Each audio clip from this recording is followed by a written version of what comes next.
Hello everyone. तो आइए शुरू करते हैं हम लोग अपना आज का टॉपिक। और मुझे पूरी उम्मीद है कि आप सबने अपना प्रीवियस वन अच्छे से पढ़ लिया होगा। प्रीवियस वन टॉपिक मतलब जितना हमने लास्ट टाइम देखा था, बहुत बढ़िया एकदम अच्छे तरीके से यहाँ तक आप सबने अच्छे से रिवाइज किया हुआ होगा।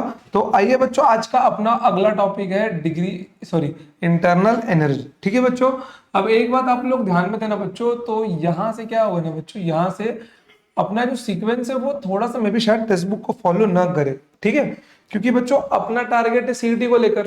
ठीक है, अब ध्यान देना कि क्वेश्चंस क्या होते हैं मालूम है, केटीजी और थर्मोडायनामिक्स जो बच्चों है ना, अगर देखा जाए तो इनके क्वेश्चन साथ में भी बन सकते हैं। ठीक है, डिग्री ऑफ फ्रीडम जो आपका है, उस डिग्री ऑफ फ्रीडम का यूज इंटरनल एनर्जी के फॉर्मूला में भी हुआ है, और जबकि इंटरनल एनर्जी टॉपिक है आपका थर्मोडायनामिक्स का।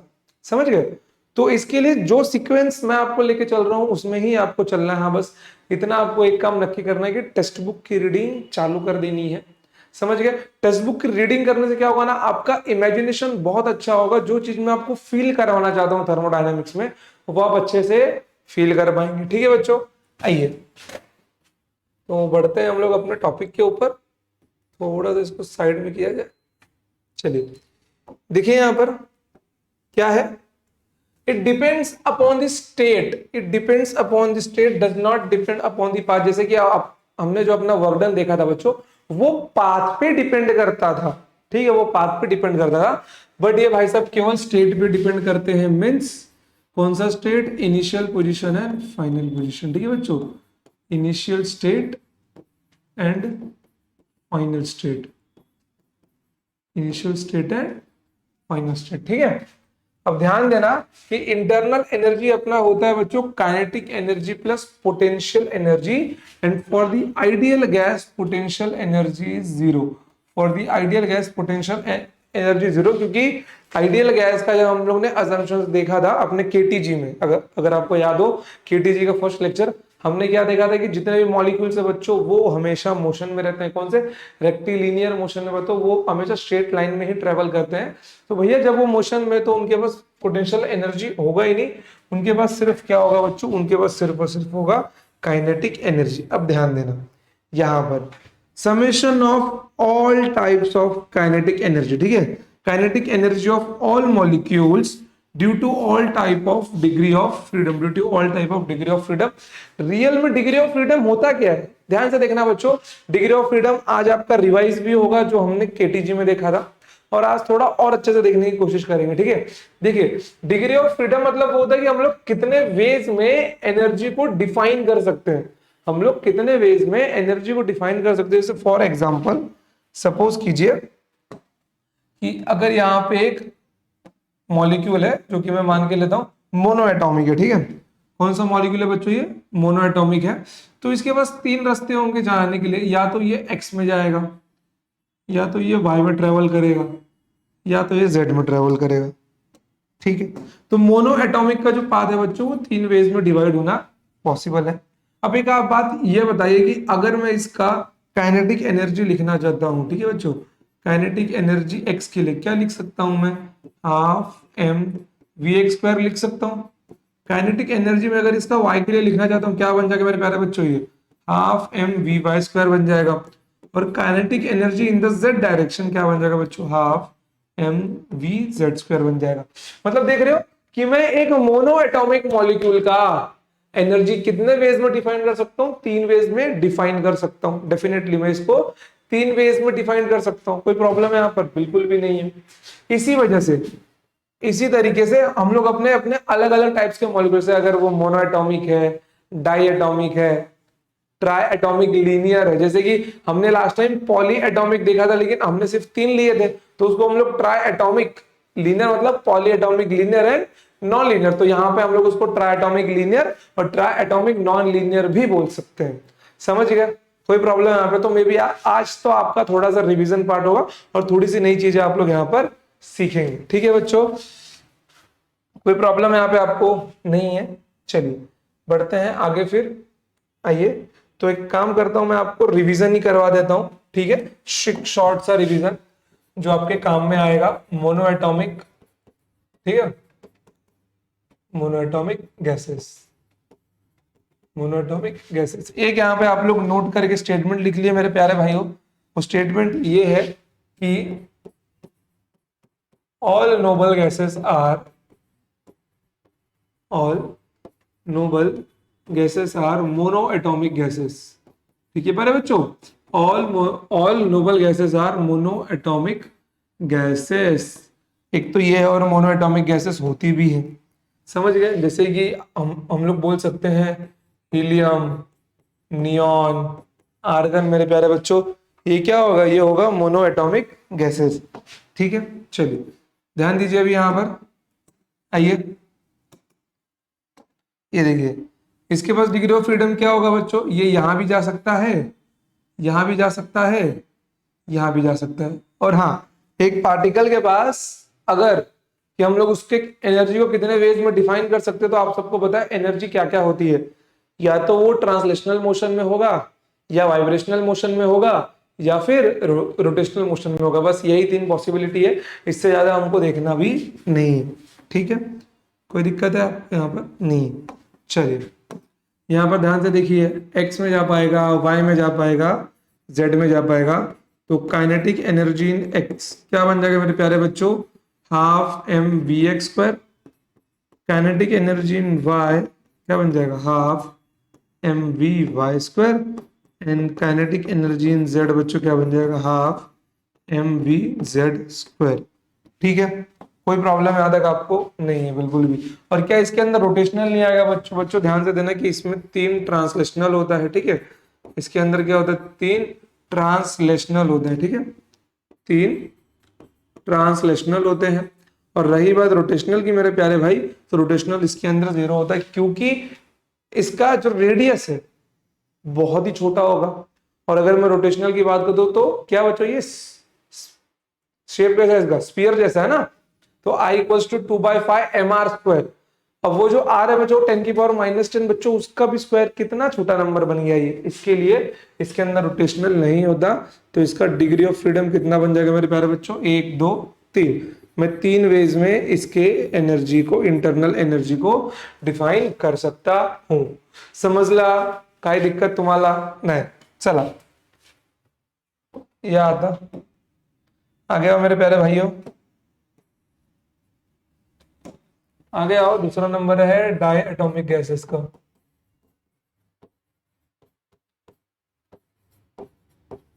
Diatomic gases.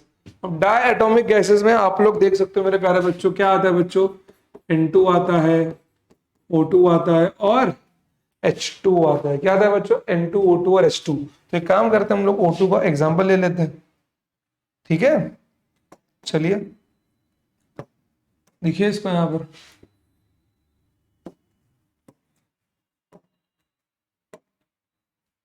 एक और बात, ये डाई एटॉमिक, ठीक है, क्या है, एट नॉर्मल टेम्परेचर। ठीक है, एट नॉर्मल टेम्परेचर। चलिए देखिए यहां पर, अब ध्यान दीजिए कि ये अगर डाई एटॉमिक है, ठीक है, कि ये अगर डाई एटॉमिक है,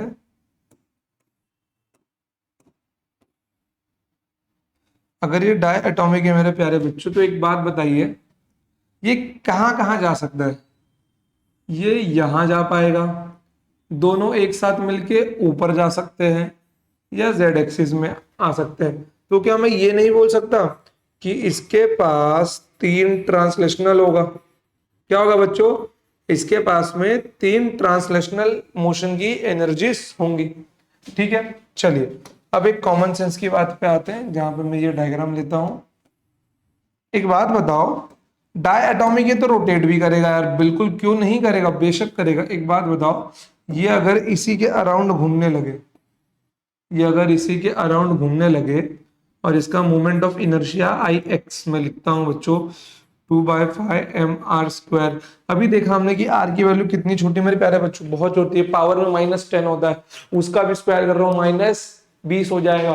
तो क्या ये आई एक्स अप्रोक्सीमेटली इक्वल टू 0 नहीं होगा, बिल्कुल होगा। इसके लिए इसके अंदर एक्स एक्सिस में रोटेशनल मोशन होता ही नहीं है। फिर कहां होगा मेरे प्यारे बच्चों, ध्यान देना, हाँ ध्यान से देखिए, क्या ये ऐसे रोटेट नहीं कर सकता? बिल्कुल कर सकता है। फिर उसके बाद में वो ऐसे भी रोटेट कर सकता है।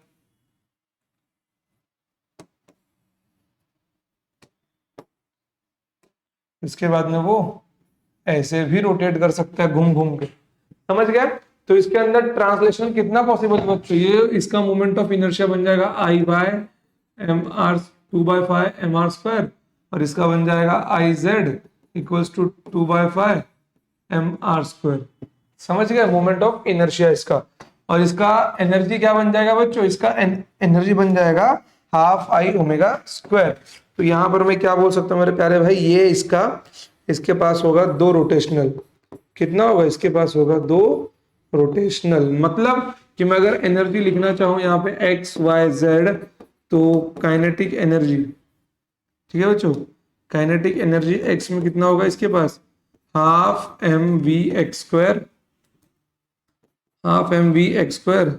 Kinetic energy at Y, half M we Y square, and kinetic energy at Z, half M V Z square. Then अभी क्या है बच्चों? रोटेशनल एनर्जी, ठीक है, किसका? रोटेशनल का। कितना बन जाएगा यहाँ पर इसका? ये kinetic energy half I Y omega square again, ठीक है, ये आर वाई आर जेड लिख दो इसको, half I omega high I Z omega square. तो कितना हो गया बच्चों? 5 हो गया। तो इसका डिग्री ऑफ फ्रीडम क्या मिल जाएगा आपको? 5 मिल जाएगा। कोई दिक्कत यहाँ तक आपको नहीं? सब समझ रहा है आपको? देख लो यार, लिख के एकदम देख लो परफेक्टली, भौकाली रूप से एकदम। तो रिवाइज करते चलना है आपको, ठीक है? इसके अंदर चलिए नोट डाउन कीजिए इसको, आप लोग कीजिए।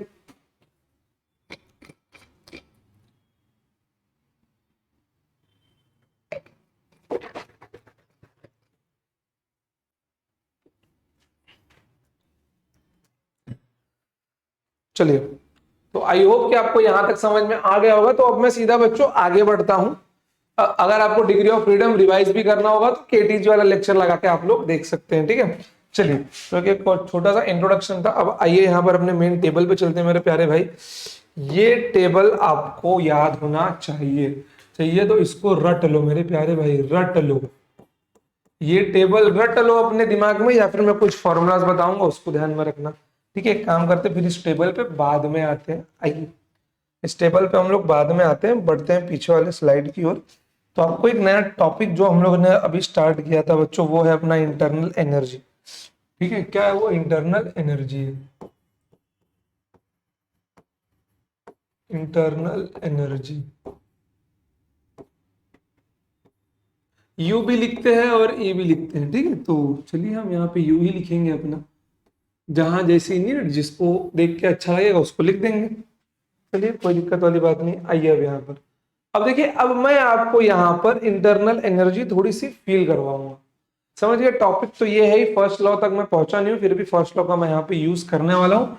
थर्मोडायनेमिक्स का फर्स्ट लॉ क्या होता है मेरे प्यारे बच्चों? वो होता है energy nether be created nor be destroyed. मतलब मैं एनर्जी को ना ही बना सकता हूं ना ही मिटा सकता हूं। It can be transform from one form to another form.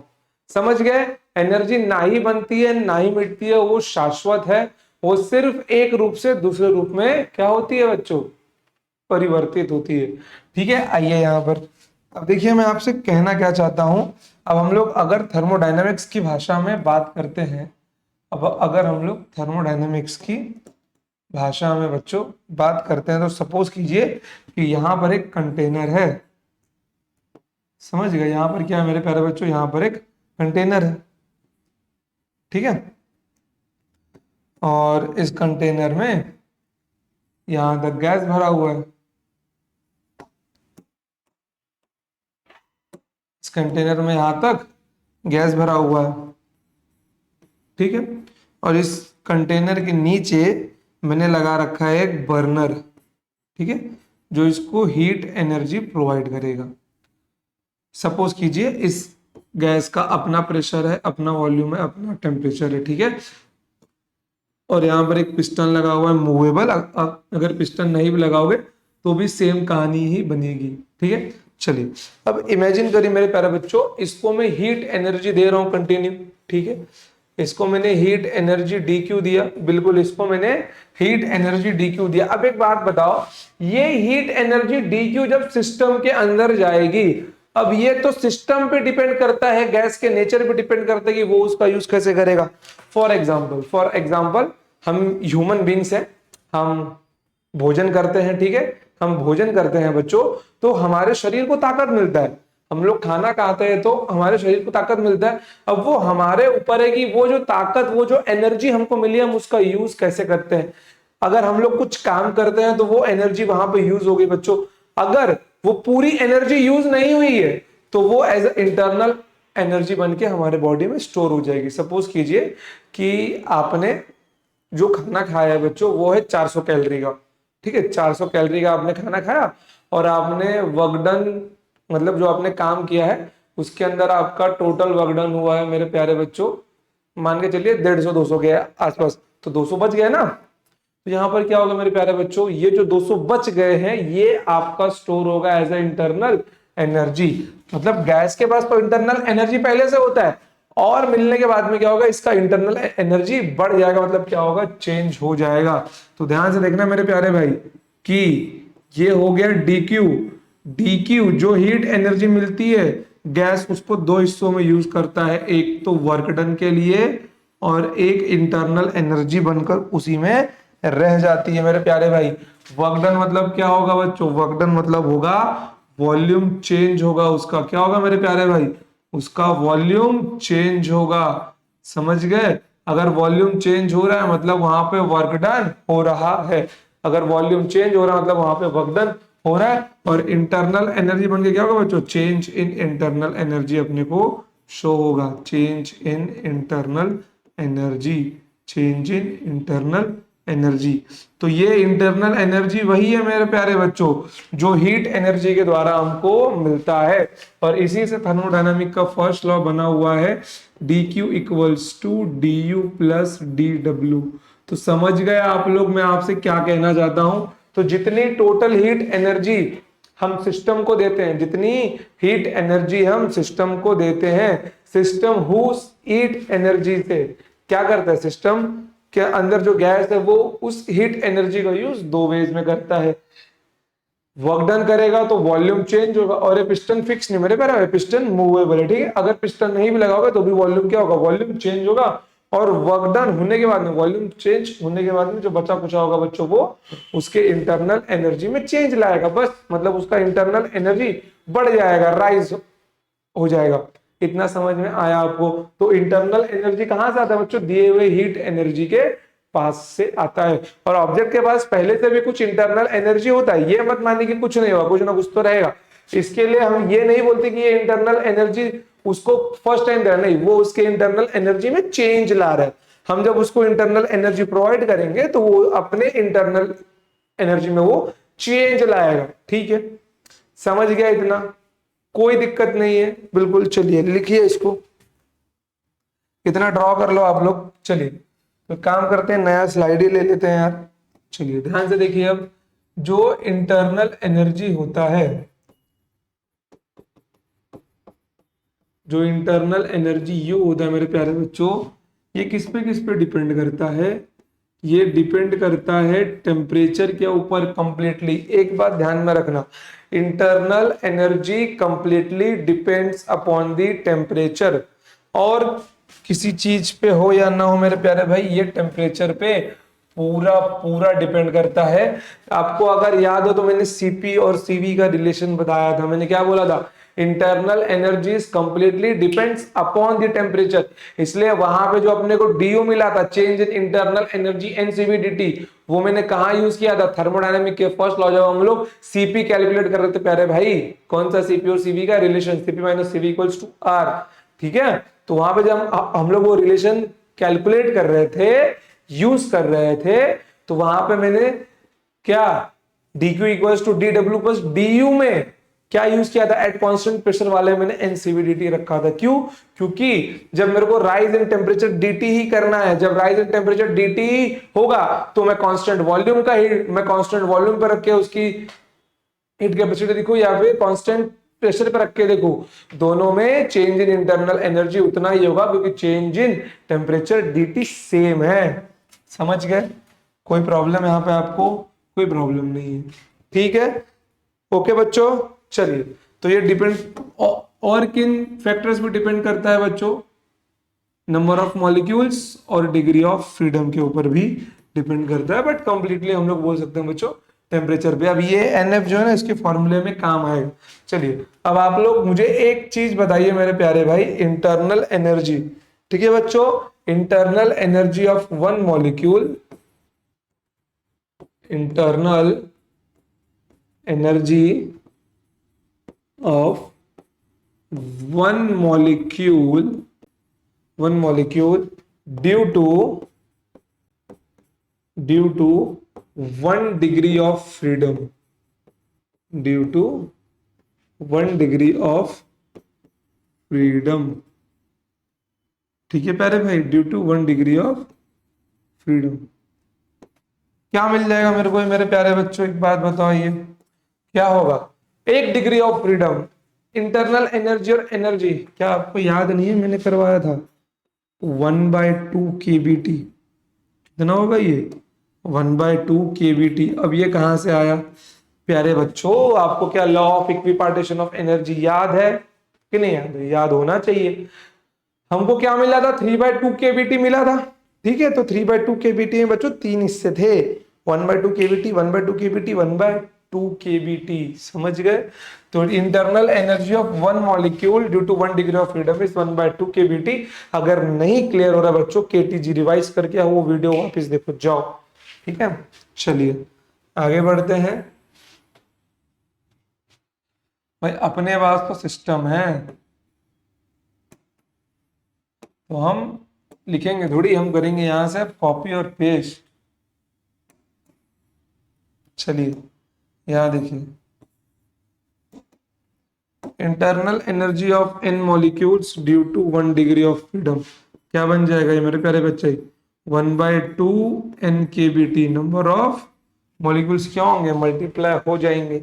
आइए अब थोड़ी सी और चेंजेस लाते हैं मेरे प्यारे बच्चों, थोड़ा सा और चेंजेस लाते हैं। क्या है वो चेंजेस? ये है internal energy of n molecules due to f degree of freedom, internal energy of n molecules due to f degree of freedom. क्या मिल जाएगा मेरे प्यारे भाई? ध्यान से देखो, 1/2 n NF kBT, NF kBT। ध्यान से देखो, यहां के लिए F1 है तो हाफ n kBT, यहां के लिए NB1 है, FB1 है तो हाफ kBT। समझ गए? तो नेट फॉर्मूला जो अपने को अंत में मिला है, internal energy is equals to 1/2 n kBT, ठीक है। अब आइए, अब थोड़ा सा आगे इसमें हम लोग जाते हैं। मैंने आप सबको बोल्ट्जमैन कांस्टेंट बताया मेरे प्यारे बच्चों, क्या है वो? Universal gas constant upon Avogadro number. ध्यान से देखिए, 1/2 n इंटू, इसके जगह पे क्या लिख सकता हूं? R upon Na into T, ठीक है। अब एक बात आप लोग 2 मिनट यार, कुछ तो मिस्टेक आ रही है। F kBT है ना मेरे प्यारे भाई, F kBT तो लिखा ही नहीं मैंने, F kBT मल्टीप्लाइड है यहाँ पर, ठीक है। तो F यहाँ भी मल्टीप्लाई मल्टीप्लाई कर देते हैं, चलो यहाँ पे कर देते हैं। चलिए FT, अब ध्यान से देखना, ये जो रेशियो है, number of moles equals to number of molecules upon Avogadro number, यहाँ पे क्या मिल जाएगा मेरे भाई? हाफ n, क्या मिल जाएगा मेरे प्यारे बच्चों? Half n RFT। क्या मिल गया? इंटरनल एनर्जी मिल गया मुझे। क्या मिल गया मेरे प्यारे बच्चों? ये मुझे मिल गया इंटरनल एनर्जी। ओके चलिए, now change in internal energy क्या होगा बच्चों? चेंज इन इंटरनल एनर्जी होगा du इक्वल्स टू 1/2 nRFDT। क्या होगा बच्चों? du equals to 1/2 nRFT, du equals to 1/2 nRFT। समझ गए इतना? चलो लिख लो इसको, क्लियर कर लो, एकदम नोट कर लो, ध्यान में रखना है, आपको भूलना नहीं है, ठीक है। चलिए तो आगे बढ़ते हैं हम लोग, अभी कोई प्रॉब्लम है नहीं, चलिए। अब मैं आपसे ये पूछता हूं मेरे प्यारे भाई, क्या आपको मोलार हीट कैपेसिटी के बारे में पता है, हाँ या नहीं? जैसे याद कीजिए कि हमने आपको बताया था,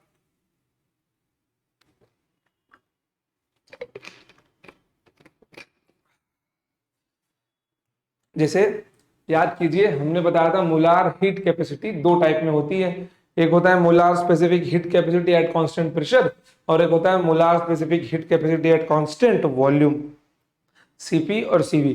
तो अब आ गई है बारी उसको अच्छे से डिटेल में समझने की, क्योंकि वो तो आपके 11th का हिस्सा है, और मुझे बहुत पता है आपके बारे में मेरे प्यारे बच्चों कि आप लोग इतने अच्छे बच्चे हो कि वो आपको याद होगा नहीं, ठीक है। चलिए तो मैं आपको वो यहाँ पे बताने का कष्ट करता हूँ। एक और बात ध्यान में रखना आप लोग बच्चों, कि कृपया करके इस लेक्चर को, इस सीरीज को सीईटी के पॉइंट ऑफ व्यू से देखिए। बोर्ड्स तो आपको हो ही रहे साथ में, बस माइंडसेट में सीईटी रखना है, कृपया करके रखे रहिए उसको, ठीक है। क्योंकि बोर्ड्स फरवरी के बाद बीत जाएगा, मई में है असली युद्ध अपना सीईटी, जिसको हमको साथ में मिलकर फोड़ना है, ठीक है। चलिए आइए यहां पर, अगला टॉपिक है अपना molar heat capacity, molar heat capacity और सीएम, ठीक है, इसको हम लोग ऐसा भी बोलते हैं सिंबॉलिक फॉर्म में, सीएम। चलिए अब देखिए ये बच्चों क्या होता है मालूम है, सीएम होता है मेरे बच्चों, ये होता है heat require, heat require to raise the temperature of 1 mole, heat required to raise the temperature of 1 mole by unit degree Celsius. मैं यहाँ पे लिख देता हूं इन भाई साहब का मतलब क्या होता है, इसका मतलब होता है heat require, heat require for 1 mole, for 1 mole to raise the temperature, to raise the temperature by unit degree Celsius, by unit degree Celsius. समझ गए आप लोग, इसके अंदर कुछ नहीं, देखो मैं फिर से लिख के बताता हूं आपको। मोलार हीट कैपेसिटी क्या होती है बच्चों, जितनी हीट की मुझे जरूरत है, ठीक है, heat require to change, to change the heat required for 1 mole of a gas to raise the temperature by unit degree Celsius, dq upon dt into n, dq upon n dt, dq upon n dt। कोई दिक्कत इसके अंदर नहीं है आपको, चलिए बढ़िया है, बेस्ट है। अब इसके बाद आइए यहाँ पर बच्चों, एक इसके बाद यहाँ पे एक टर्म आता है बच्चों, स्पेसिफिक हीट कैपेसिटी, ठीक है। क्या आता है मेरे प्यारे भाई, specific heat capacity. Specific heat capacity को बच्चों कैपिटल एस से डिनोट किया जाता है, ठीक है। ये क्या होता है बच्चों, ये आपका होता है capital S equals to heat require to raise the temperature of mass of gas, mass of gas by unit degree Celsius, ठीक है बच्चों। वो ग्राम आपका किसमें भी रह सकता है, तो ये होगा, कोई प्रॉब्लम यहाँ पे आपको नहीं। अब एक काम कीजिए, इन दोनों को डिवाइड कीजिए, क्या मिल जाएगा, Cm upon S equals to D Q upon D T into N into, ये डिवाइड हुआ तो मतलब ये फ्रैक्शन क्या होगा, उल्टा पड़ जाएगा, D T M upon D Q, ठीक है। तो ध्यान से देखिए बच्चों, डी क्यू से डी क्यू जाएगा, डी टी से डी टी जाएगा। अब यहाँ पे क्या बच रहा है मेरा, यहाँ मेरा बच रहा है एम अपॉन एन और सी एम अपॉन एस। अब यहाँ पे मैं आपको एक और फॉर्मूला बताता हूँ बच्चों, नंबर ऑफ मोल्स का बच्चों, ये फॉर्मूला होता है मास अपॉन मोलार मास का, पता है बच्चों, मास अपॉन मोलार मास का। तो मास को स्मॉल m से, मोलार मास को m नॉट से, और ये n से, तो n अपॉन m, ठीक है बच्चों, सॉरी m अपॉन n। तो यहाँ से m नॉट क्या मिल जाएगा मेरे को मिल जाएगा m/n। तो क्या मैं इसको मोलार मास नहीं बोल सकता? बिल्कुल बोल सकता हूँ यार। तो ये क्या मिल जाएगा Cm equals to molar mass into S. क्या मिल गया मेरे प्यारे भाई? Molar mass into S. देखा देखा लग रहा है, ये लग ही रहा होगा, बिल्कुल भी देखा देखा फॉर्मूला से लग रहा है मेरे को। कहाँ पे? याद करो, याद करो वो रिलेशन जहां पे मैंने आपको बताया था Cp equals to molar mass into S, Cp equals to molar mass into S and Cv equals to molar mass and molar mass into Sv, Cp equals to molar mass into Sp। समझ गए? कोई दिक्कत यहाँ पे आपको? कोई दिक्कत नहीं है। चलिए बढ़ते हैं आगे। आइए यहाँ पर, अब यहाँ पर ध्यान से देखना कि जो मोलार हीट कैपेसिटी है, जो आपकी मोलार हीट, जो मोलार हीट कैपेसिटी, ठीक है बच्चों, तो जो मोलार हीट कैपेसिटी है ये दो टाइप्स में बटी हुई होती है। ठीक है, ओल्ड टॉपिक रिवाइज करवा रहा हूं, अच्छे से समझो मेरे प्यारे भाई। ये होती है एट कांस्टेंट प्रेशर, ठीक है, ये होती है एट कांस्टेंट प्रेशर, सही है बिल्कुल। और ये होती है एट कांस्टेंट वॉल्यूम, ठीक है, ये होती है एट कांस्टेंट वॉल्यूम। चलिए अब ध्यान से देखिए, एट कांस्टेंट प्रेशर का मतलब क्या है। देखिए एट कांस्टेंट प्रेशर का मतलब है कि मुझे अपने सिस्टम का, ठीक है, या फिर मैं बोलूं मुझे 1 मोल ऑफ अ गैस का टेम्परेचर राइज करना है यूनिट डिग्री से, बट प्रेशर को कांस्टेंट रखते हुए। ठीक है बच्चों, मुझे 1 मोल का टेम्परेचर राइज करना है, ठीक है, मुझे 1 मोल का टेम्परेचर राइज करना है, किससे मेरे प्यारे बच्चों? DT टेम्परेचर से राइज करना है। तो जितनी हीट मुझे रिक्वायरमेंट होगी वो ये है, बट वहां पे शर्त क्या है? प्रेशर कांस्टेंट होना चाहिए और इसमें वॉल्यूम कांस्टेंट होना चाहिए, बट राइज इन टेम्परेचर दोनों के लिए यूनिट डिग्री सेल्सियस ही होगा। आइए अब देखिए यहाँ पर Cp क्या मिल जाएगा मेरे को यहाँ पे मेरे प्यारे भाई? Heat require to raise the temperature of 1 mole by unit degree Celsius at constant pressure, ठीक है। हीट रिक्वायर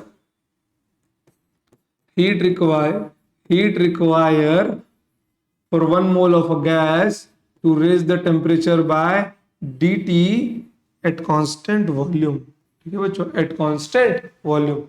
समझा इतना?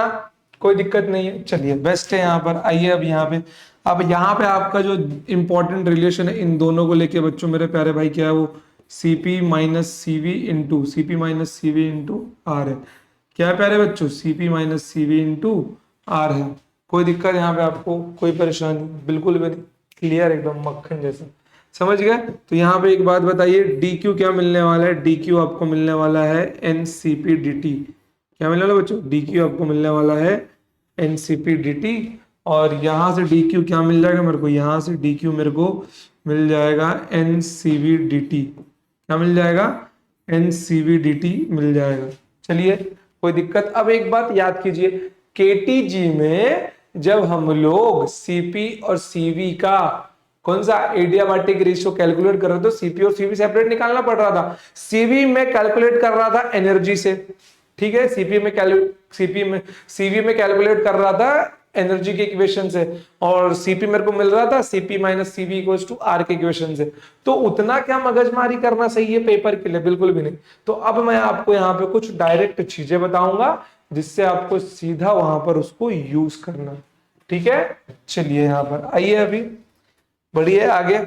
तो मैं यहाँ पे बच्चों फर्स्ट लॉ ऑफ थर्मोडायनेमिक्स में आपको आगे तो सिखाऊंगा, बट आपको वो चीजें अभी यहाँ पर ध्यान में रखनी है, ठीक है। ये सिर्फ फॉर्मूला ध्यान में रखना है, क्या होता है इसके अंदर और क्या एप्लीकेशंस हैं, फर्स्ट लॉ के ऊपर क्वेश्चन सब आगे है। धीरज रखिए, मैं सिर्फ छोटा सा यहाँ पे यूज कर रहा हूं, ठीक है बच्चों। First law of thermodynamics, first law of thermodynamics क्या है बच्चों? वो अपना है dq equals to du plus dw। और मैं बात कर रहा हूं, मुझे अब चाहिए Cv। मुझे सीवी चाहिए, मुझे सीवी का एक नया फॉर्मूला चाहिए तो चाहिए, बस आ जाओ।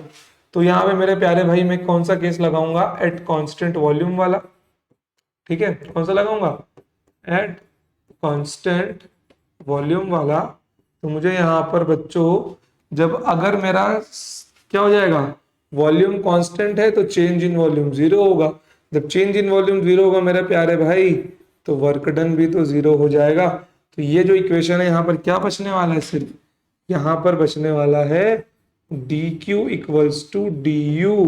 क्या बचने वाला है, D Q equals to D U. और बच्चों एट कांस्टेंट वॉल्यूम के लिए डी क्यू क्या है, एट कांस्टेंट वॉल्यूम के लिए मेरा डी क्यू है एनसीवीडीटी। कितना है बच्चों, एनसीवीडीटी है। पुट करो यार यहाँ पर, पुट करो, पुट करो यहाँ पर, N C V D T equals to D U. D U मेरा क्या है मेरे प्यारे भाई, ध्यान से देखो, डी यू अपना क्या है, डी यू अपना है half N R F D T, half N R F D T. ठीक है, half N R F D T. अब क्या कुछ कैंसिल होता हुआ दिख रहा है, बिल्कुल दिख रहा है, बेशक यार डी टी से डी टी जाएगा। रुको अगले स्टेप में काटते हैं, क्योंकि इसकी पीडीएफ भी आपको मिलती है ना। चलिए ध्यान से देखिए, dt से dt जाएगा, नंबर ऑफ मोल्स से नंबर ऑफ मोल्स जाएगा। तो यहाँ पर अब मेरे को CV कितना मिल गया, CV मेरे को मिल गया मेरे प्यारे भाई FR/2। कितना मिल गया, FR/2 मिल गया। मतलब अगर अब मेरे पास सीधा सीधा क्या हो बच्चों, डिग्री ऑफ फ्रीडम हो, अगर अब मेरे पास डिग्री ऑफ फ्रीडम हो तो मैं आसानी से CV निकाल सकता हूं। मोनोएटॉमिक गैस के लिए डिग्री ऑफ फ्रीडम 3R/2 वही था मेरा। Diatomic eight normal temperature degree of freedom 5R/2 CV मिल गया मेरे को उसका। ठीक है, कोई प्रॉब्लम नहीं है बिल्कुल। आइए अब हम सबको पता है कि सीपी कैसे मिलेगा, from Mayer's relation, from Mayer's relation क्या होगा बच्चों, ये CP minus CV into R. सही है, तो यहां से सीवी क्या मिल जाएगा मेरे को मेरे प्यारे भाई, सीवी मेरे को मिल जाएगा सीपी माइनस आर। ठीक है, सीपी माइनस आर, बढ़िया है। चलिए ध्यान से देखिए, वेट यार, सीपी निकालना है, सीवी तो हुआ है ना, तो सीपी मिल जाएगा आर प्लस सीवी। तो R plus FR/2, taking R common क्या बच जाएगा यहाँ पर, 1 प्लस F/2 मेरा आ गया CP।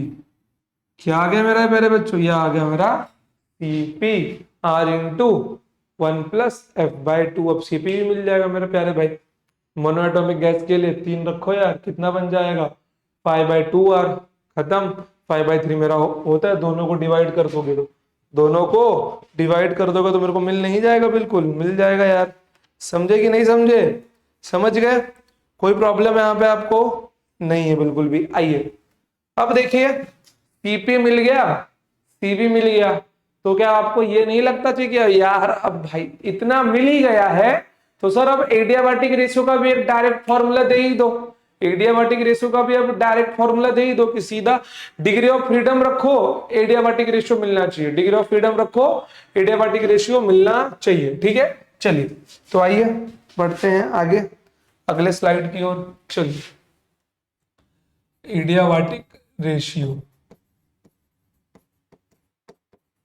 ये जितना फॉर्मूला मैं आज आपको करवा रहा हूं मेरे प्यारे बच्चों, ये आप देखना कि जिस दिन हम क्वेश्चन लगाना स्टार्ट करेंगे, मैं कम से कम आपको यहाँ पर 75 से 80 क्वेश्चन एमसीक्यू के करवाने वाला हूँ। चैप्टर बहुत ही ज्यादा इंपॉर्टेंट है, तो बस आपको बने रहना है, लगातार देखना है बच्चों, क्योंकि अब टाइम वेस्ट करने के लिए भी टाइम नहीं बचा अपने पास। अब युद्ध की तैयारी है, सीधा 15 दिसंबर तक सिलेबस को उखाड़ फेंकेंगे और उसके बाद में लगातार अगले ही दिन से सीईटी और बोर्ड्स के लिए एमसीक्यू की लाइन लगा देंगे हम लोग। ठीक है, और कब तक सॉल्व करेंगे, सीईटी के दिन तक। चलिए आइए यहां पर देखिए, यहां पर गामा क्या है मेरा प्यारा बच्चों, यहां मेरा गामा है CP/CV।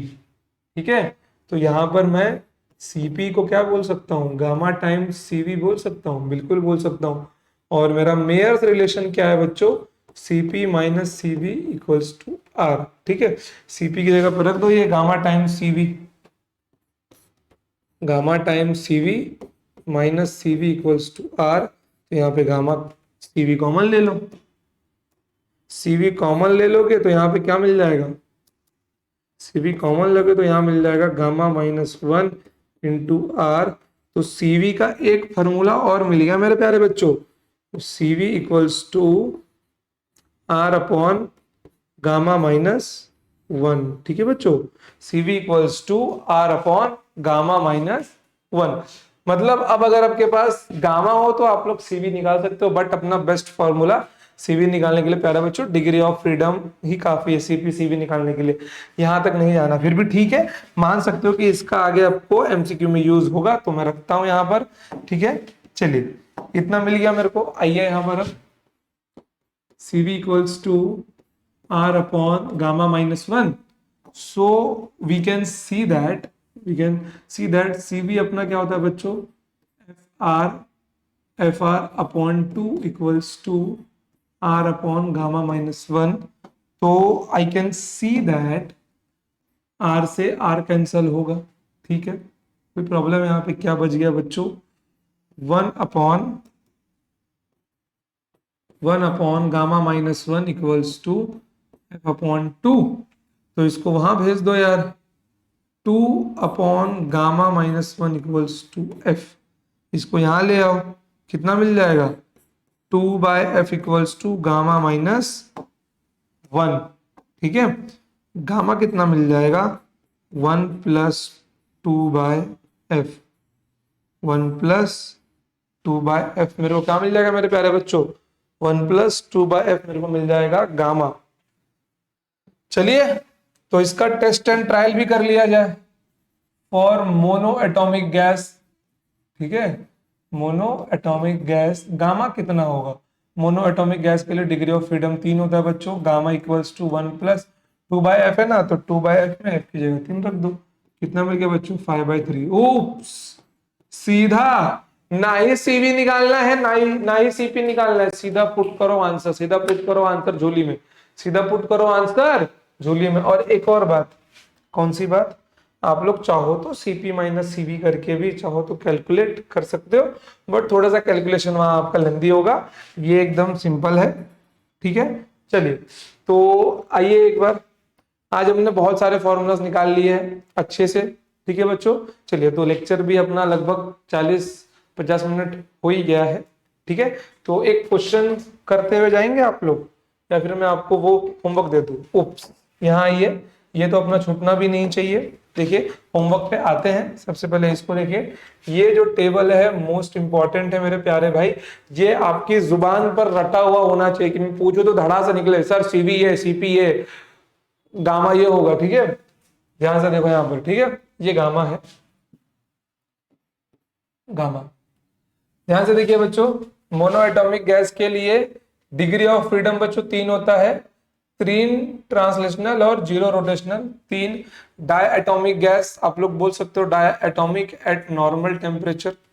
ठीक है, at normal temperature, at normal temperature. 3 translational 2 rotational, ये 5 होगा। सीवी की जगह पे आप लोग फॉर्मूला रख सकते हो मेरे प्यारे भाई Fr अपॉन 2, और इसकी जगह पे रख सकते हो R into 1 plus F by 2। ठीक है, और वो वाला उल्टा है, 1 प्लस 2 बाय एफ है, अपना ध्यान से देख लो, 1 प्लस 2 बाय एफ है। ठीक है, चलिए, और गामा का एक सीधा फॉर्मूला यार 1 प्लस 2 बाय एफ, समझ गए, बस इतना सा फॉर्मूला ही है यार, अगर लिख के भी 100 बार प्रैक्टिस कर लो तो हो ही जाएगा। ट्राई एटॉमिक लीनियर, ये पॉली एटॉमिक में ही आते हैं अपने दोनों, बट हम लोग केवल 3 मॉलिक्यूल्स लेते हैं ना, इसके लिए इसके आगे हम लोग जाएंगे नहीं। तो लीनियर में 5 होता है, नॉन लीनियर में 6 होता है। मैंने वाइब्रेशनल काउंट नहीं किया है यहाँ पर, समझ गए, इसके लिए। और हाँ एक और बात, वाइब्रेशनल का डेटा गिवन होता है, वाइब्रेशनल का डेटा गिवन होता है।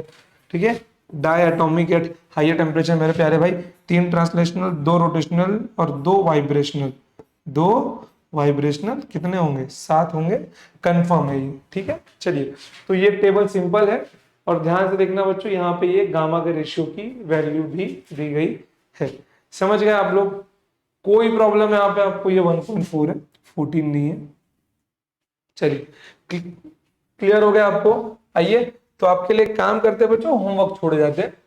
ये क्वेश्चन नंबर 1 है, ये क्वेश्चन नंबर 2 है, ठीक है। तो ये आप लोग खुद से सॉल्व करने का ट्राई कर सकते हो अच्छे से। इसका आंसर आपको मिलना चाहिए, तो आप लोग क्वेश्चन का स्क्रीनशॉट ले लो और आंसर कहाँ बताओगे बच्चों, कमेंट सेक्शन में बता सकते हो, ठीक है बच्चों। चलिए फिर, तो आज के लिए इतना ही, मिलते हैं अगली बार। आज हमने जितने भी फॉर्मूलाज देखे अच्छे से पढ़ के आना, क्योंकि मोस्ट प्रोबेबली अगला लेक्चर हम लोग केवल सवाल लगाएंगे, ठीक है बच्चों। तो आज के लिए इतना ही, मिलते हैं next time. Till then tata bye bye, जय हिंद, जय भारत, लव यू ऑल।